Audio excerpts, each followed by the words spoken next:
Welcome to the Eye Opener. I'm your host, Michael Lewis. A Texas resident accidentally picked up a pamphlet from an illegal border crosser. What he found was eye-opening. The Taliban had its first news conference since the takeover. It said it will respect women's rights. At least 11,000 Americans are still in Afghanistan. What's the evacuation plan? Former Air Force officer Lieutenant Colonel Lohmeyer, who warned about critical race theory in the military, is now leaving the service. Okay, my friends, let's take a closer look together. In Uvalde, Texas, rancher John Sewell recently picked up a pamphlet that fell from the backpack of an illegal immigrant who was trespassing on his property. Sewell discovered the flyer published by the Red Cross in Spanish titled Messages of Self-Help for Migrants, provides meticulous transport routes from Panama to the United States. It pinpoints where the migrants can find shelter or get medical help along the way. It also has useful information and tips such as how to travel more safely through forests and jungles and how to deal with immigration authorities. It advises migrants how to better hide, quote, "Don't hide in vehicles or in small places where you might suffocate, drown, or get sick. Be sure you have enough space to breathe." In Uvalde, the Border Patrol has seen a 900% increase this year in stowaway illegals on freight trains traveling from the border to San Antonio. The pamphlet crosses a line while providing life-saving information to migrants. It's facilitating illegal immigration. Policy Study Director Jessica Vaughn from the Center for Immigration Studies said the flyer is practically a roadmap for illegals to help them breach the sovereignty of the border. The map also highlights Red Cross shelters in Mexico and other places, including the U.S., that are run by religious organizations. Most illegal migrants enter the country don't meet the criteria for asylum. Vaughn said the pamphlet is rather enticing criminal behavior that's both dangerous and illegal. The Red Cross and other humanitarian organizations should be telling migrants not to cross the border. Yet a spokesperson for the International Committee of the Red Cross claims they neither prevent nor encourage migration. The committee declares itself an impartial, neutral, and independent organization that provides humanitarian assistance at key points along the route. On Tuesday, the Taliban held its first news conference in the capital of Kabul. Its spokesman claimed it will respect women's rights, forgive those who resisted them, and ensure a secure Afghanistan. It continued to show a conciliatory face, but Afghans do not trust them. People can't forget that during the Taliban's previous rule in the 90s, they confined women to their homes, banned television and music, and held public executions. The spokesman said a new government would be formalized as soon as the conditions permit. The rights of women, as one major international concern, allegedly will be respected. The Taliban said it has encouraged women to return to work and girls to return to school. It also offered full amnesty to Afghans who worked for the U.S. and other Western-backed governments, saying nobody is going to harm you, nobody is going to knock on your door. But these claims already don't match with what many civilians are saying. The Taliban is being accused of going door to door, compiling lists of unmarried women and individuals who worked with the ousted government and Americans. You should know that back in the 90s, when the Taliban first took power, it also pretended to advocate moderation to prevent being isolated by the international community. Right now, there are still at least 11,000 Americans stranded in Afghanistan. White House Press Secretary Jen Psaki gave the estimate yesterday.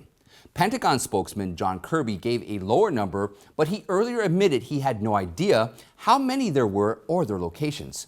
George W. Bush's former Assistant Secretary of State, Robert Charles, however, says the number of American citizens waiting to be rescued could be anywhere from 15,000 to 40,000.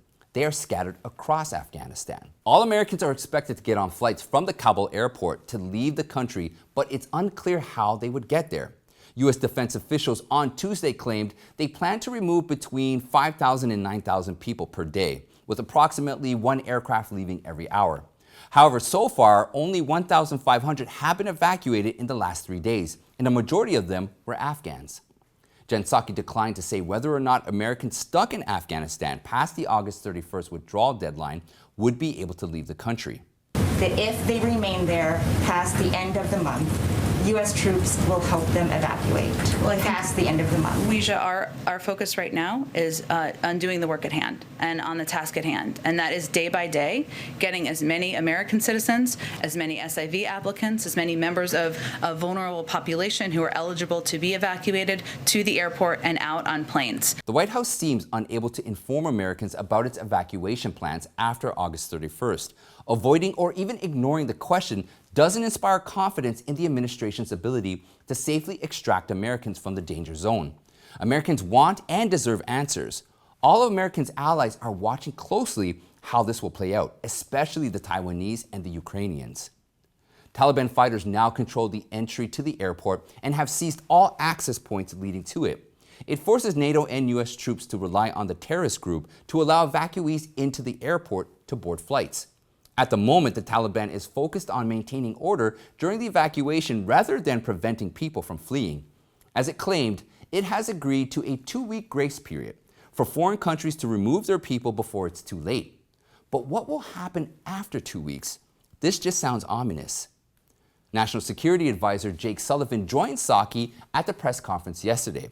Sullivan noted the Biden administration is working with the Taliban to ensure the safe passage of people to the airport. He said the Taliban will have to be watched and observed over time on whether it is prepared to meet their obligations to the basic human rights and human dignity of people to the safe passage of people to the airport. But 6 weeks ago, Biden was asked if he trusted the Taliban. He replied he did not. Sullivan was also pressed for his take regarding the Taliban's promise on women's rights. The reporter asked, "Do you have any trust in the fact that they're going to hold up to that?" Sullivan said it's not about trust, it's about verify. What's more, the National Security Advisor made clear that it is the responsibility of the entire international community to verify, not just the Biden administration. The fact that the United States has to cooperate with the Taliban for an orderly evacuation does not bode well for its standing on the international stage. Meanwhile, Senator Tom Cotton said his office has been overwhelmed with hundreds and hundreds of phone calls from U.S. citizens who need help getting out of Kabul airport to escape Afghanistan. Cotton said he will at least try to make sure that those Americans know that someone has heard them and someone has logged where they are in case they are reported missing. The senator also obtained reports on the State Department.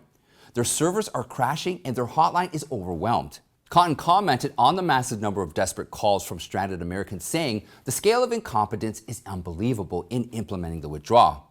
Cotton, who served in both Iraq and Afghanistan, said he could not understand why the Biden administration would close Bagram Air Base, the largest U.S. military base in Afghanistan, and bring troops back before evacuating American citizens. The last thing you would think you would turn over is your secure airbase. The last person you would bring home is your 4-star commander and his troops, whose only remaining job there was to secure an orderly and well-organized exit from the country. The withdrawal indeed has serious problems. It baffles people that the administration doesn't seem to have a plan of how to evacuate vulnerable Americans. Shouldn't it be the country's priority? You cannot wait to verify what the Taliban will do to American citizens left behind. In addition, Bagram Air Base is also much easier to secure than the airport in Kabul because of the location. Cotton stressed that America should help get Afghan allies out as well, but only after U.S. citizens have been evacuated. The disastrous U.S. drawdown from Afghanistan has emboldened the CCP against Taiwan. On Tuesday, the CCP's People Liberation Army carried out assault drills in multiple locations off the Taiwan coast, showing off warships, anti-submarine warfare aircraft, and fighter jets. CCP's state-run mouthpiece, the Global Times, claimed the drills are in response to alleged recent collusion and provocations by the U.S. and Taiwan secessionists. Yet the military exercises are precisely the CCP's challenge to a weak Biden administration. In a new editorial piece, the Global Times predicted, quote, "From what happened in Afghanistan, they should perceive that once a war breaks out in the Straits, the island's defense will collapse in hours, and the U.S. military won't come to help. As a result, DPP authorities, the Taiwan government, will quickly surrender, with some high-level officials may flee by plane." The newspaper claims Taiwan is in shock over Washington's abandoning the Kabul regime. The island relies heavily on the protection of the U.S. The Biden administration shot back. A senior official told Fox News that America has an abiding interest in peace and stability across the Taiwan Strait. It considers this central to the security and stability of the broader Indo-Pacific region. The official said the administration will uphold the 1979 Taiwan Relations Act and continue to support Taiwan's self-defense. We hope the Biden administration won't get to the point of having to prove its words. Aside from the need to protect the island's freedom from communism, Taiwan is the world's largest contract manufacturer of semiconductor chips. Semiconductors are critical components that power electronics from computers and smartphones to the brake sensors in your cars. Apple, Qualcomm, and NVIDIA are all Taiwan clients. There's already a global shortage of semiconductors that forced several automakers to halt production. Countries including the US and Germany have reached out to the island to help alleviate any bottlenecks in chip production. If Taiwan falls to the CCP, its advanced microchip manufacturing will be under the CCP's control. The implications for the rest of the world will be profound. And coming up, we have Space Force officer relieved of his command over comments he made about CRT and an update on the Arizona audit. But before we continue, I just want to stress how important it is as the viewer to help us get the truth out to as many people as possible. Please take the time to like this video and share it across all your social media. Also, double check and make sure you are still subscribed to the channel, as many people are telling me they have been unsubscribed. Also, click the bell so that you can be notified every time we post a new video. Thank you all for your continued support.